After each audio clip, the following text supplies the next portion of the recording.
Hello साथीहरू, welcome back साथीहरू। यो चक्लेट चाहिँ जम्मा 20 रुपियाँको हो होइन। 20 रुपियाँमा यो चक्लेट आउँछ है साथीभाइहरू। खाना पनि मिठो, राम्रो पनि।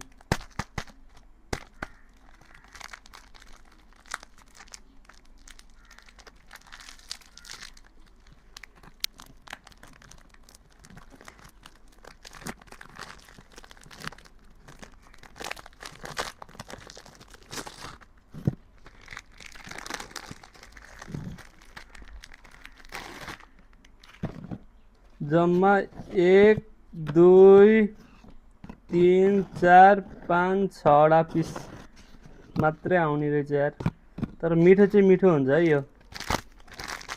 टप भन्ने बिस्कुट हो होइन, राम्रो पनि मिठो पनि।